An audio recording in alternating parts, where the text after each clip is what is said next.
Good morning, good people. How is everyone doing? Today I went back to my nature walk that I used to do every other day, but I stopped. So today I took my break. Look at these mushrooms.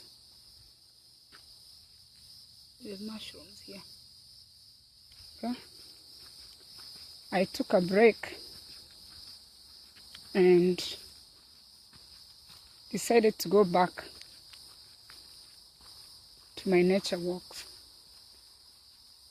I don't know if you can hear the crickets. Let me be quiet for a minute.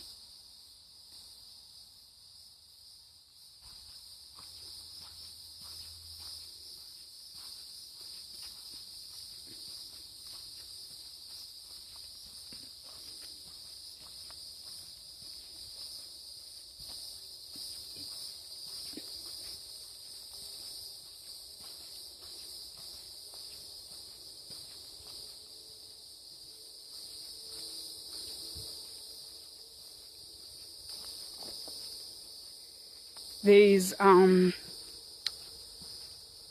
peace in here. There is nobody. In fact, it's a forest.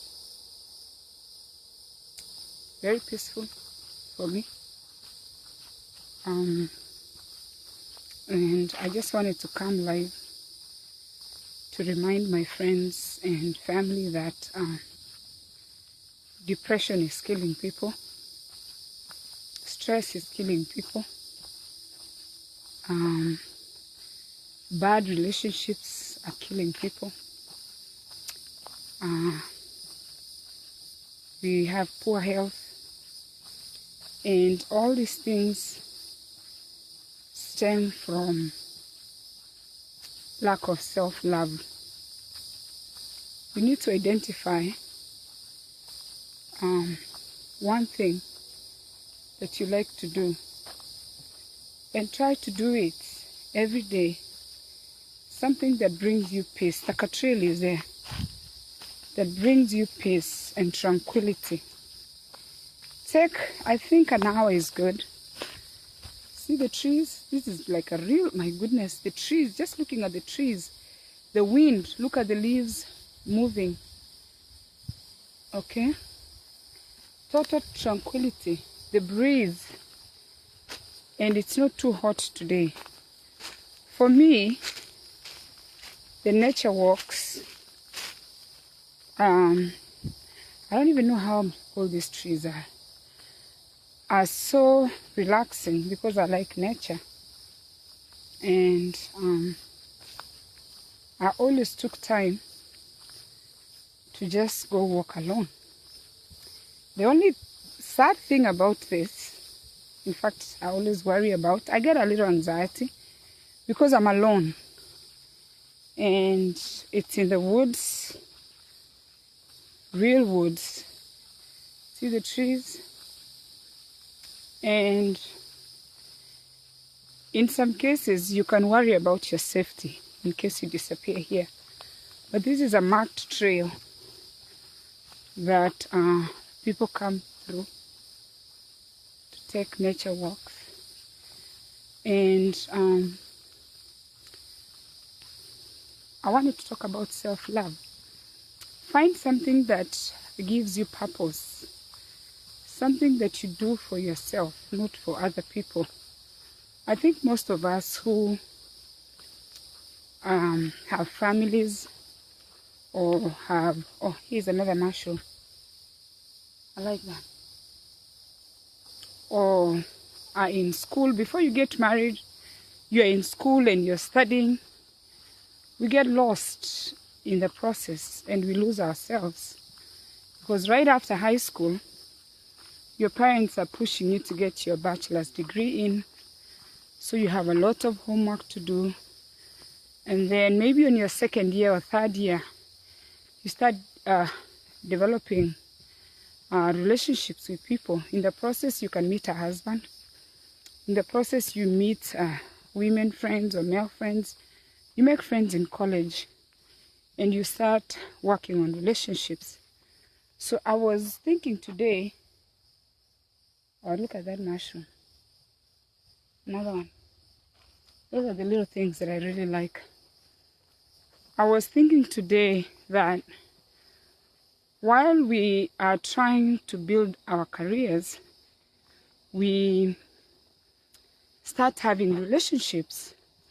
And what I've seen that is very challenging, I've never really given it a deep thought.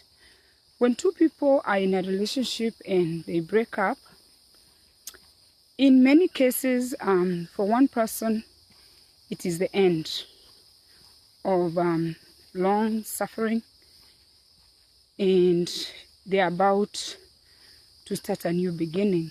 It's a new beginning for them, especially if it was an abusive relationship. So, end for them is beginning. For the other person, the end could be the beginning of suffering. These are those people, kwa Swahili tunasema, ukiwachwa, see they are marked, the trees are marked, just in case you lose yourself. Wanaambiwa, ati ukiwachwa, mtu akikuacha achika. Kuna watu hawaachiki, si ati hawaachiki. Being left is the beginning of their misery. Not having that relationship that they've had for so many years is the beginning of their depression. While the other person, it is the beginning of them getting out of depression. That's what happens when a relationship ends. And we have to be careful to identify when we are losing a relationship. And it could be a relationship between your parents, it could be your sister, your brother, it could be your work, you're ending your work assignment. When you end something, it is a beginning for other people.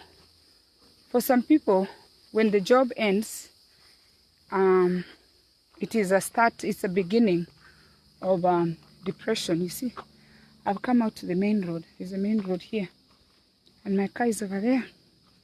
So some people, when the job ends, they start a new thing. When some people start a new job, they are excited because they've started a new thing. And quickly, these relationships we get into with people or things, ending them can cause you a lot of depression. So when you're ending a relationship, think about it, how it's going to affect you. Think about how your life is going to start tomorrow. I was just talking to friends of mine who are going through a divorce, and I happen to be friends with both of them. And one is saying, this is the end of my suffering. I have suffered in this relationship. I almost died. I have tried to commit suicide because I had given up. And this is going to be a new beginning for me. And the lady seems to be very happy. Look at these trees. In fact, I like the look. If I had a camera person, they'd have taken me a picture. Let me see if I can do a selfie. My female friend, she's saying, this is an end. I am done. My goodness. She feels like she's about to come out of the prison of suffering. She's been in a jail for over 20 years and it's been stressful. So she feels liberated and she feels it's going to be a new beginning.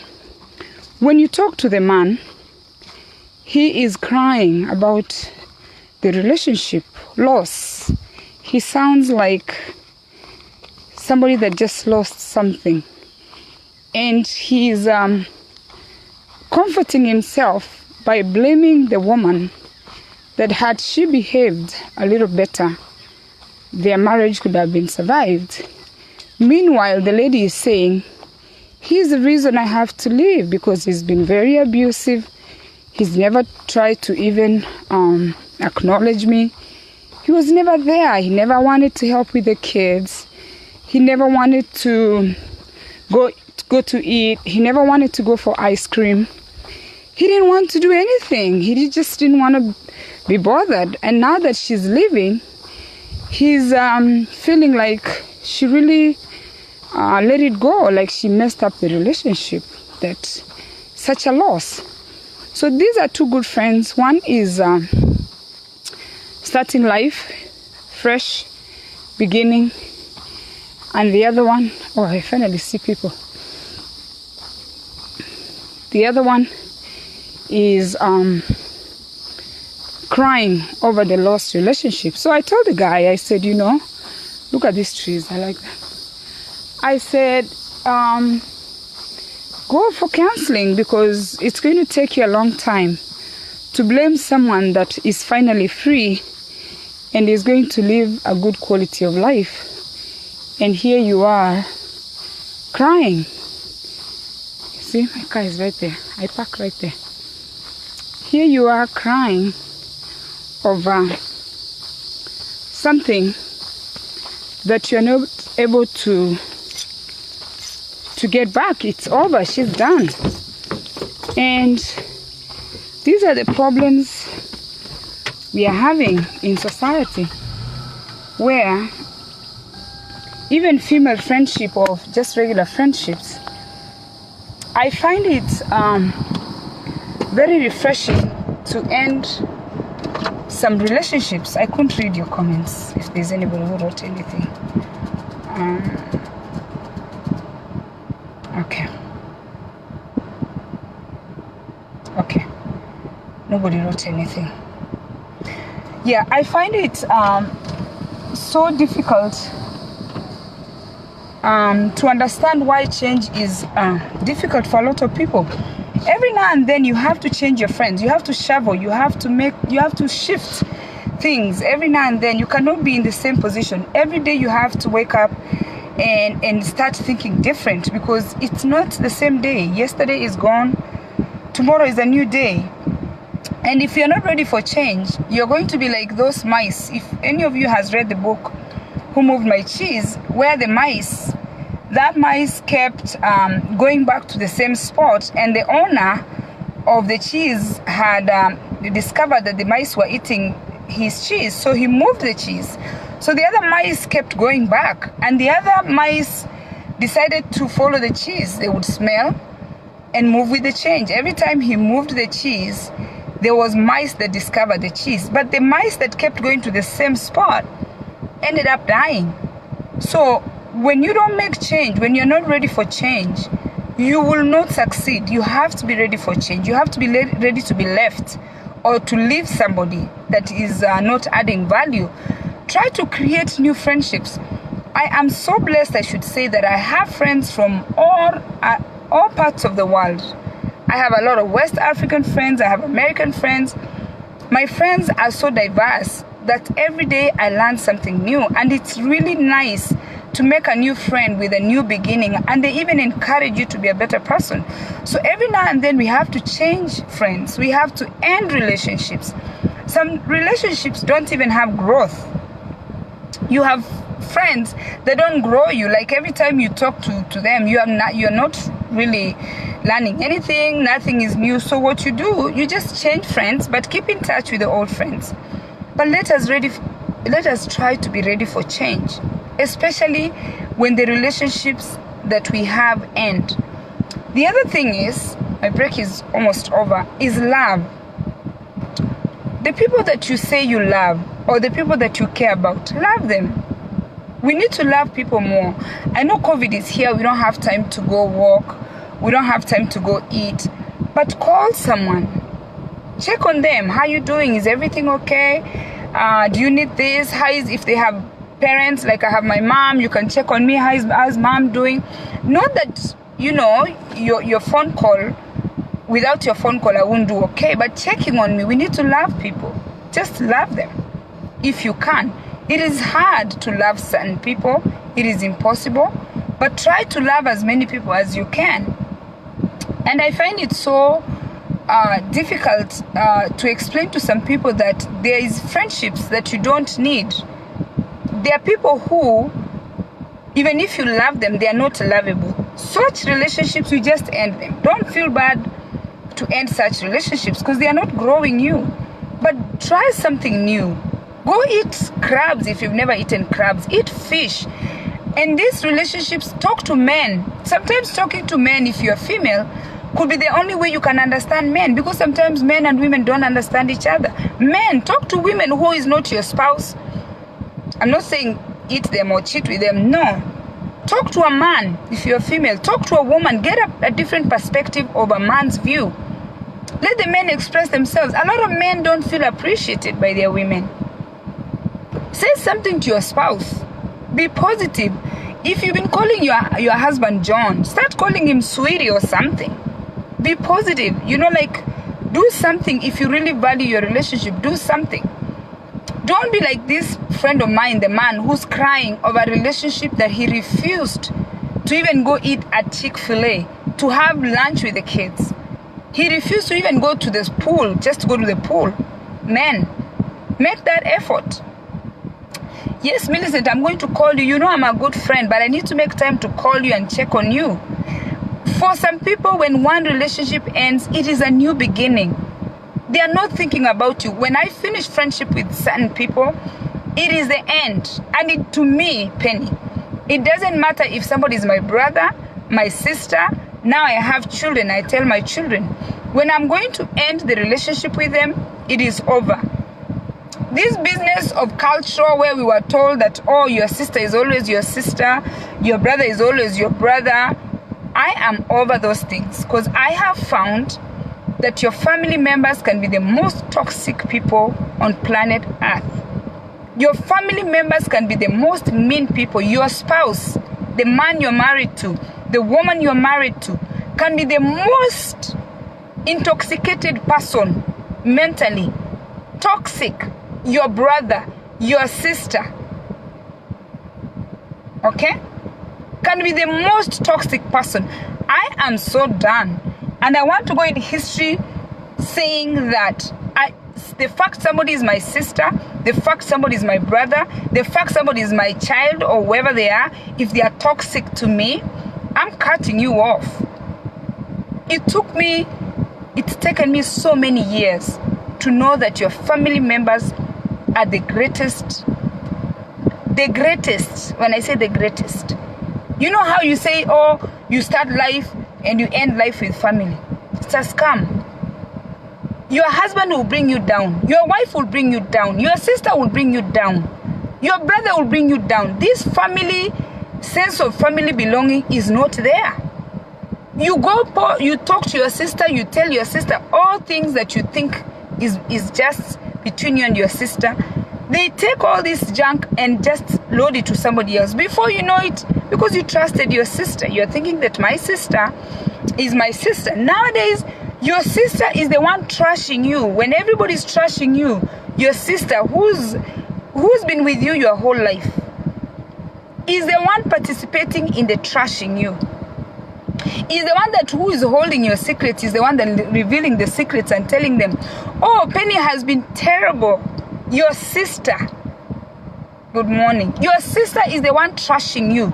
Your brother is the one trashing you. Because you've had the same lifestyle, you've been together. They know your weaknesses. Your wife can go to the community and talk about you. You won't even, that is the most intimate person that can see you without clothes, your husband. You go to a place and you talk about your wife to other people. The person closest to you, your loved one. You trash somebody in front of friends who you don't live with, in front of friends who don't know about your finances, who don't know about your weaknesses, who don't know about your struggles. Your brother, your sister, your mother, your father, very, very close people to you, are the ones trashing you. The family members are the ones leading people into depression. You people are claiming that friends lead people to depression. I saw somebody saying that friends are not helping friends. If your own family cannot help you when you're struggling, if your own family is the one trashing you, if your own husband is the one who goes to meetings and says, my wife this, my wife that, If your own wife is the one going around saying how your husband is this, you go somewhere and you make your husband the point of discussion with everybody. Family members don't feel loved. People don't feel loved. The people that were supposed to love us, who is family, they are not loving us. They are hating on us. And I'm saying I'm beyond. A hand that destroys you needs to be cut off.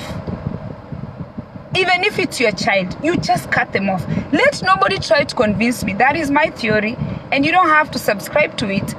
I have found at 47 years old that family members are the most toxic people. They are the most dangerous people in the name of family. You're being honest with them. You're telling them your truth. Because some things you're saying, we don't want people to know. We don't want to take these things to the community. That's how my mom used to tell me, that just be quiet. You know, you don't want people to hear. I have found that those people need to hear, because they could be the people saving you. A friend can take you out of a situation when your family member is watching you suffering. People that are supposed to love you, people are supposed to support you. That is how it used to be back then. The Kisses have a saying, back in the day, when you have your sister, when you have your brother, they will hold your hand so you don't fall. Now the family members we have now, they want to make sure you've fallen into a cliff. They will push you. The family members we have now will make sure they take you to a ditch. They will push you.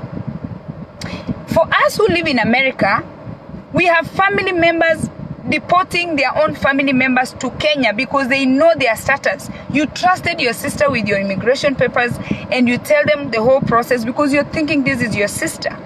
And these are the same people calling immigration and saying she needs to be taken back home. Your sister, your brother, your own blood. They are pushing you. They just want to make sure you fall deep down. The most intimate things about you, they are the ones telling. The one lady was the one telling people that her sister had 3 abortions. My sister had 4 abortions. That's why she can't have children. And if it's true she had those abortions, it's going to hurt her more. How can you not lead somebody into depression if you know that your sister had abortions and your mother knows, your family knows? Must you tell everybody that your sister had abortions when she was in high school? That's why she can't have children.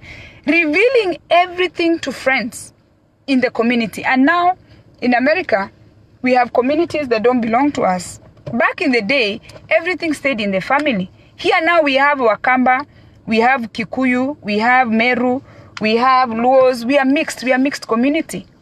Now all the village secrets from Kisii are everywhere in Kisumu. You've taken them to Mombasa, you've taken them to Ukambani. All the secrets, things that used to happen in your own village, about your sister, about your brother, you are telling everybody. Everybody knows what Penny used to do. Everybody knows that Penny used to steal milk. Penny used to kill chicken. There's a time I wanted to plan to kill my mother's chicken because I wanted to eat chicken. And this chicken, you're only eating it when the guests come. You know those things of village things. I was plotting to kill one chicken and just eat it. By the time my mother comes from the funeral, I have eaten the chicken. Because I wanted chicken. You know, there's that time you're craving meat, you think chicken is everything. Not now that we just look at chicken. And I was thinking, if I do that, my mother will beat me, so I didn't do it. Now imagine if I kill the chicken. Now my sister, fast forward, many years later, she meets somebody here in West Hampton, another Kenyan, and then she's saying, you know, Penny has been stealing mom's food, because I used to steal food. I've been stealing food my whole life. My family knows I've been eating. I like food. I've been eating food. I can even drink raw milk. I used to drink raw milk so quickly because I don't want to be caught. So now my sister is going to come and say, oh, Penny used to steal milk. Family members. You're the ones destroying your loved ones. People are going through so much and you cannot support your family members. You cannot be there for them. Why? You're the closest people. When a child is born, the child is born into the family. When you die, what's up, girl? When you die with your family. But now I've decided that let them just bury me. And you know what? They don't have to bury me because now we can't even take bodies home. I used to worry about the body being taken to Kenya. It's not an issue anymore. Now they are going to bury me. I don't know. I have to start shopping for a graveyard here. My friends here in America now, you see, I have a Crystal here. She's my friend. She's my American friend. Crystal is going to talk to the funeral home. They just find a graveyard where I've picked. They bury me. This business of my family, they don't even have to cry. They don't need to cry. Christy will cry for me. My friends will cry. Now we are disposing bodies very fast. Because the family members are the ones destroying their family. They are the ones destroying their family members. The people that are supposed to be there for you. They are the ones destroying, making sure they say every little thing about you, they tell everybody. You see, Crystal loves my life. And Crystal, I met her here and she's my friend. Crystal will do everything for me. And she calls me sweetie. She doesn't even call me my name. Now imagine, she's loving me more. I feel loved by this girl that I met here in America. And the people I came with from Nyandochevre village, they are the ones hating the most. This business of, oh, keep your private business, family members are destroying people. I'm telling you people, I've been hearing stories that are very bad, horror stories. There are so many siblings in America that don't talk. Brothers and sisters that don't talk. They hate each other with a passion. Friends are good because you're going to go and say, let's go eat, you go eat. Your family members, they're asking, oh, where is she getting money to be eating all the time? Your friends don't even bother. They just say, let's meet, let's have lunch, you have lunch. Your friends don't know your finances, but your family members, they're the ones who know you're rich and you're not taking care of them. Even if you take care of them, you'll never finish. But your friends is not, Becky, don't even bring that here. Your friends are not going to come and tell you, Penny, oh, you need to educate my children. Oh, Penny, you need to pay school fees for my kids. Oh, Penny, your friends, you're not obligated. Your friends don't push you to do things for them. But family members, they feel like you owe them something. You don't owe them something. That is why we choose our friends. And I'm choosing to enjoy life with friends personally.